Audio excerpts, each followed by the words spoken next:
Pertama-tama mari kita berdoa. Tuhan Yesus, sebentar lagi kami mau memulai sekolah minggu. Kiranya Tuhan Yesus berkati. Terima kasih Tuhan Yesus. Amin. Hai kids, kita berjumpa kembali di minggu ini. Yuk mari kita menyanyikan lagu bawa pujian untuk Tuhan, menyembah Tuhan.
Kak Juli mau undang kita semua bangkit berdiri. Ayo kita mau nyanyikan Tuhan Yesus baik.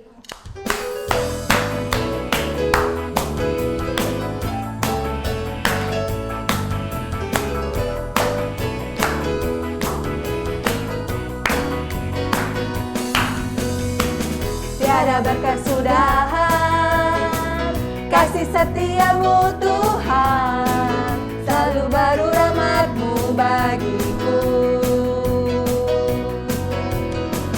Hari berganti hari, tetap kulihat kasih-Mu, tak pernah berakhir di hidupku.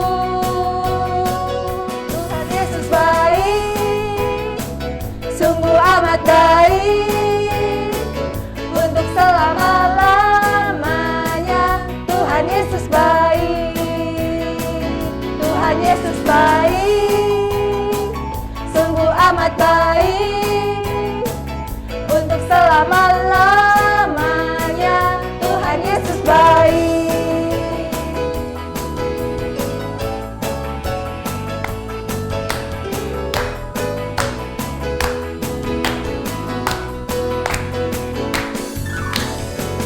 Tiada berkesudahan kasih setiamu Tuhan, selalu baru rahmat-Mu bagiku.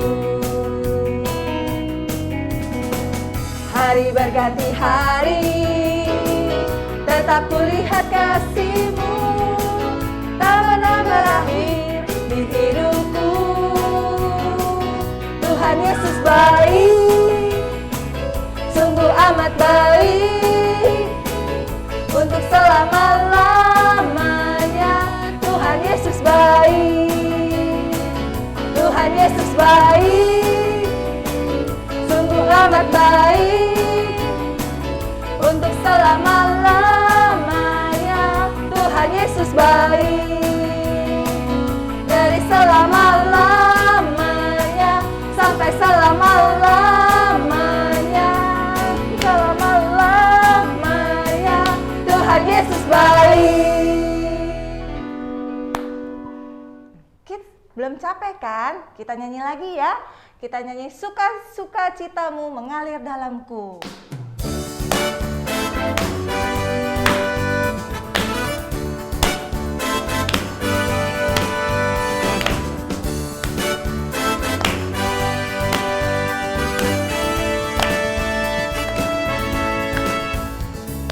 Sungai sukacitamu mengalir dalamku. Oh yes, yes, yes, yes. Anggur sukacitamu melimpah dalamku. Ku menari dan bersuka, pujimu di setiap waktu, sebab sungai sukacitamu ada dalamku. Mengalir bersamamu, bersuka di dalammu, mengikutimu Tuhan dalam kegerakanmu, melayanimu Tuhan di dalam sukacitamu, sebab hanya Tuhan yang membuat suka citaku penuh. Lagi ya kids. Sungai sukacitamu mengalir dalamku. Oh yes, yes, yes, yes. Anggur sukacitamu melimpah dalamku. Ku menari dan bersuka, pujimu di setiap waktu, sebab sungai sukacitamu ada dalamku. Mengalir bersamamu, bersuka di dalammu, mengikutimu Tuhan dalam kegerakanmu, melayanimu Tuhan di dalam sukacitamu, sebab hanya Tuhan yang membuat suka citaku penuh. Sebab hanya Tuhan yang membuat suka citaku penuh.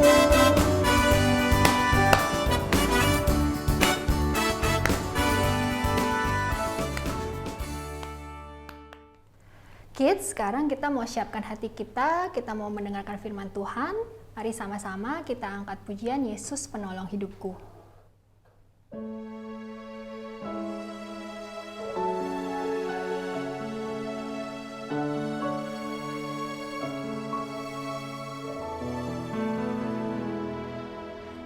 Saat aku terjatuh,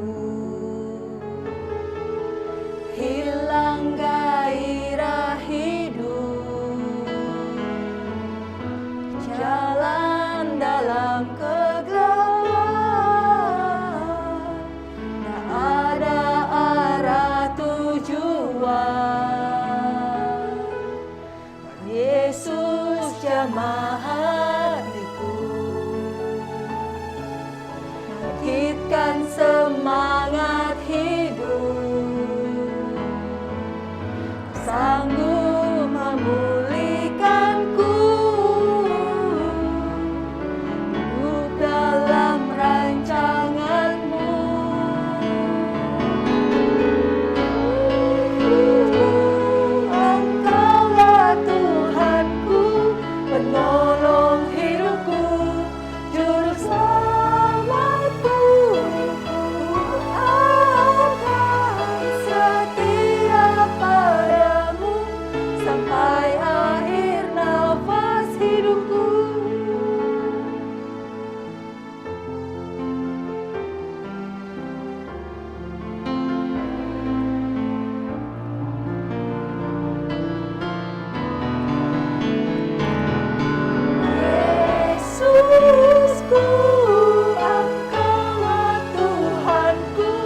teman-teman, mari kita berdoa.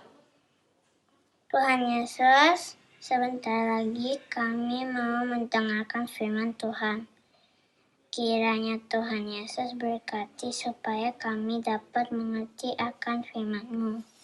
Terima kasih Tuhan, dalam nama Tuhan Yesus kami berdoa. Amin. Halo kids, apa kabar hari ini? Bentar ya, Kak Edi bawa. Nah, siapa tahu? Good, ini adalah medali. Nah, biasanya orang dapat medali begini ya. Wah, dedeng. Nah, misalnya juara lari, juara badminton, atau apapun itu ya, dapat medali.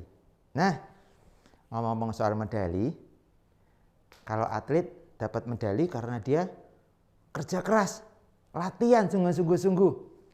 Kalau kita atlet lari misalnya ya, wah setiap hari dia harus bisa berlari berapa kilo gitu. Kayak dia punya teman begitu.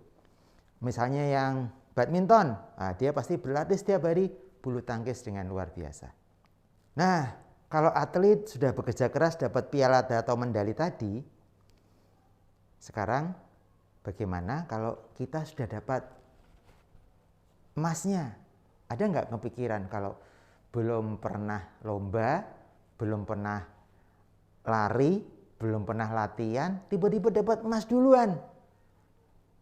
Pernah kepikiran nggak? Tentu hampir tidak mungkin, betul? Nah, adik-adik, ingat, itulah yang Tuhan sudah sediakan buat kita. Semua kita, setiap orang yang percaya sudah dapat hadiah. Yaitu apa? Hidup kekal di dalam Dia. Sekarang apa yang harus kita lakukan? Betul?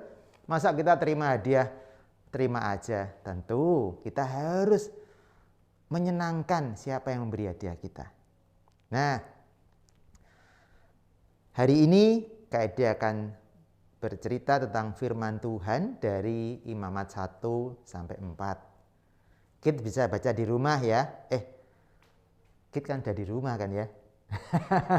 Ya nanti bisa dibaca next time atau nanti setelah melihat ini kita bisa baca dari Imamat 1 sampai 4. Nah, atau kalau yang belum bisa baca, minta tolong papa atau mamanya bacain.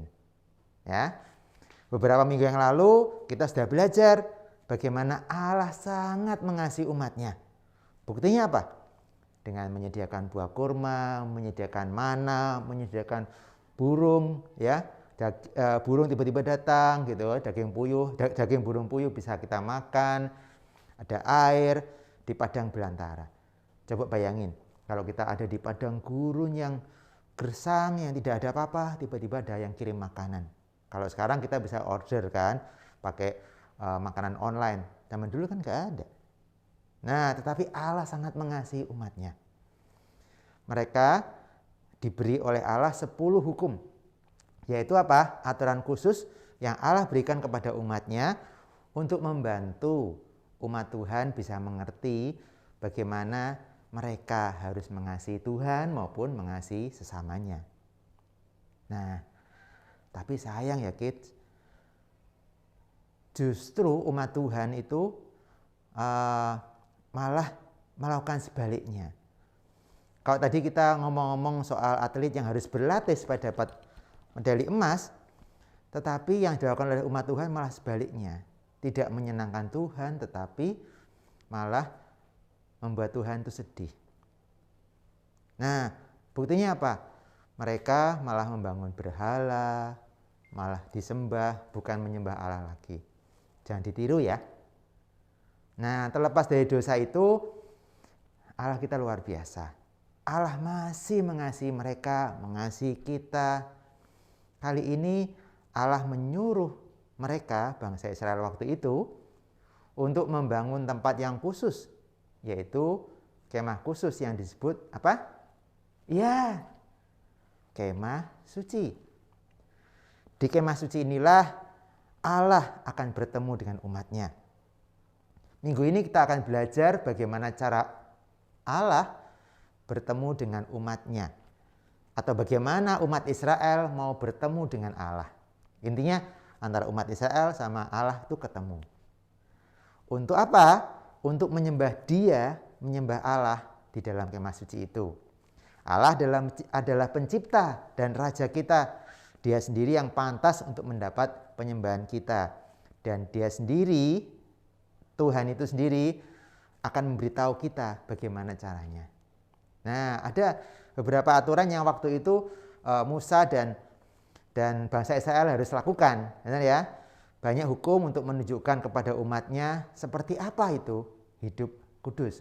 Karena untuk bertemu Allah, kita harus punya hidup yang kudus. Yang waktu itu bangsa Israel harus lakukan, ya. Tuhan itu kudus dan Dia ingin bersama umatnya. Tetapi orang Israel tidak dapat menaati hukum-hukum Tuhan dengan sempurna. Memang sulit, tetapi paling tidak kita punya semangat, punya tekad untuk hidup kudus. Allah memberi umatnya aturan-aturan tentang bagaimana hidup yang benar, bagaimana menyembah, dan apa yang harus mereka lakukan ketika mereka berdosa. Suatu hari Allah bertemu dengan Musa di kemah suci. Tabernakel adalah tempat di mana Allah bertemu dengan umatnya dan di mana mereka menyembahnya. Allah berfirman kepada Musa. Jadi waktu Allah ketemu Musa, Allah bilang sama Musa begini. Bicaralah kepada orang Israel dan beritahulah mereka apa yang harus mereka lakukan ketika mereka membawa persembahan kepadaku.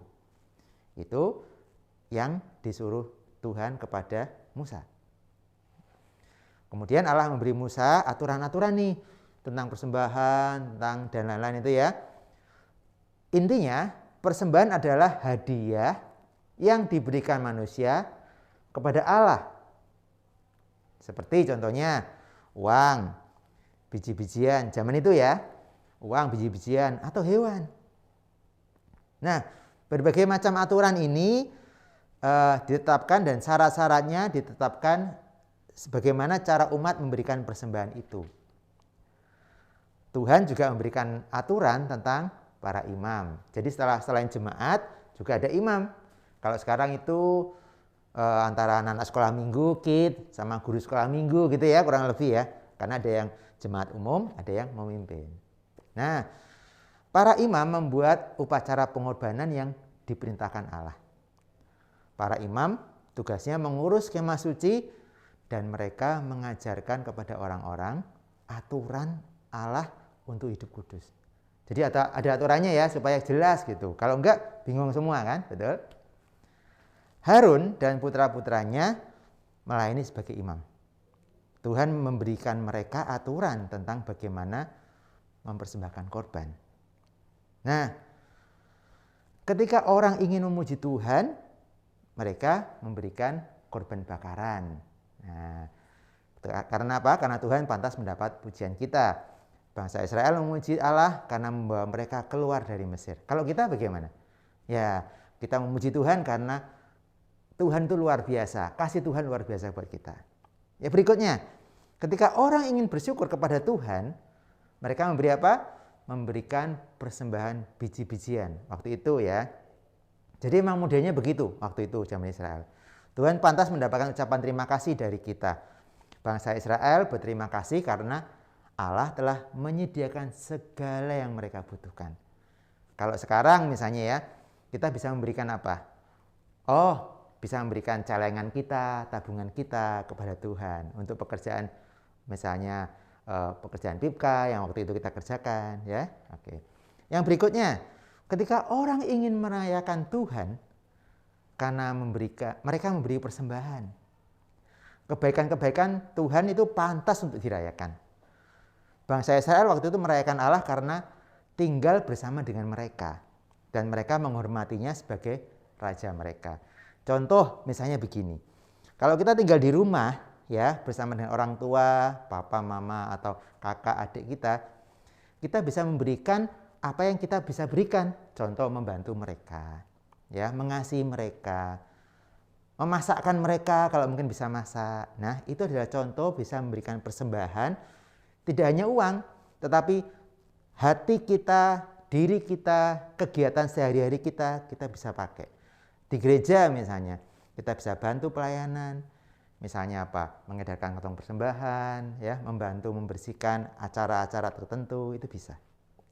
Nah, berikutnya, ketika orang melakukan kesalahan dan dosa, mereka datang kepada imam. Untuk apa? Untuk memberikan namanya korban penghapus dosa. Allah merasa terhormat ketika orang-orang berpaling dari dosa mereka dan kembali kepada Dia. Ya. Nah, kalau sekarang bagaimana?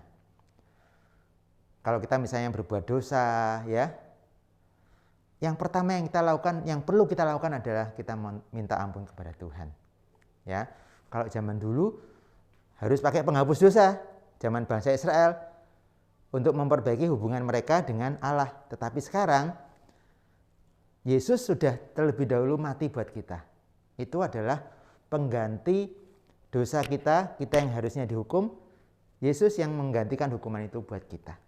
Dan kita perlu minta ampun kepada Tuhan untuk semua dosa-dosa kita. Imam memberikan persembahan agar orang-orang dapat diampuni waktu itu. Tetapi saat ini kita langsung kepada Tuhan minta ampun dan minta Tuhan yang tolong kita. Nah, kids, inilah cara-cara umat Allah yang harus kita perhatikan ketika kita datang kepada Allah di kemah suci atau tabernakel. Allah sungguh layak untuk disembah oleh umatnya. Karena begitu banyak kebaikan, berkat, dan keselamatan yang sudah Allah berikan kepada mereka dan kita waktu ini.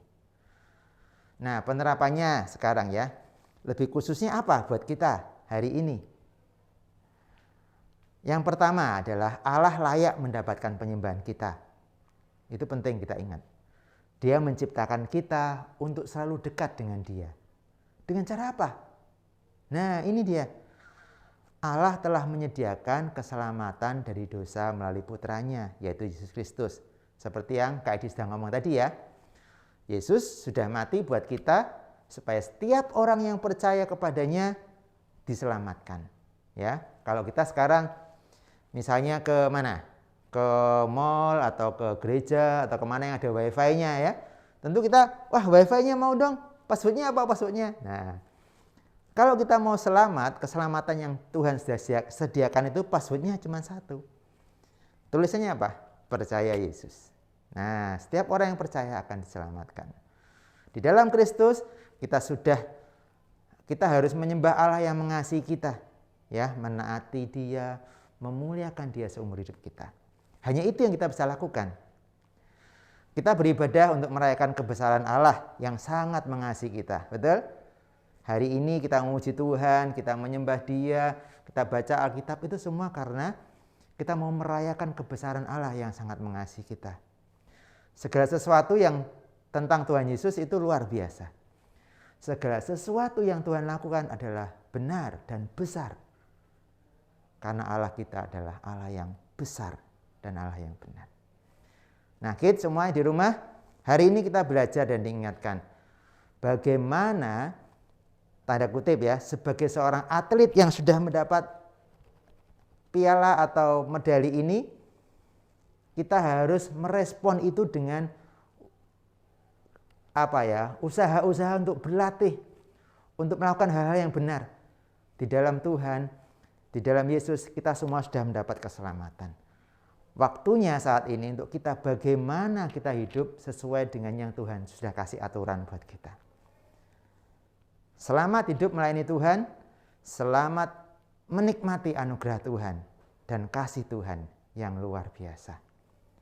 Tuhan Yesus memberkati. Amin. Yuk kita semua berdoa untuk merespon firman Tuhan pagi ini.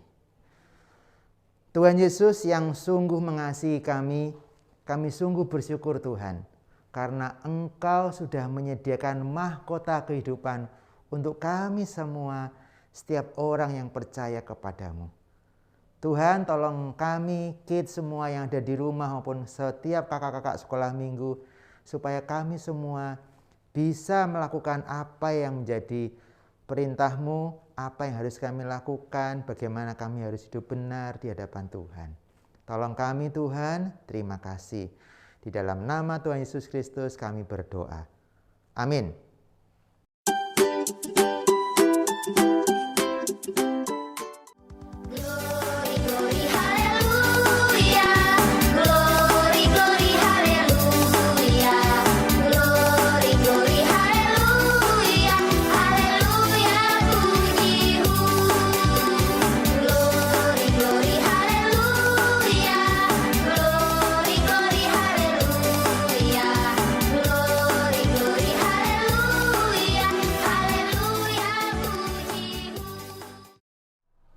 Nah, kita sama-sama mau mengakhiri ibadah kita nih pada pagi hari ini. Yuk kita sama-sama berdoa. Kak Heri akan pimpin doa untuk kita semua. Mari kita berdoa. Tuhan, terima kasih hari ini kami mengucap syukur karena diberi kesempatan untuk beribadah bersama-sama. Tuhan, kiranya Engkau memberkati kami, memberkati sekolah kami, memberkati keluarga kami, papa dan mama kami, semuanya kami serahkan ke dalam tangan-Mu. Di dalam nama Tuhan Yesus kami berdoa. Amin. Ibadah kita selesai. Tuhan Yesus memberkati kita semuanya. Dadah, dadah.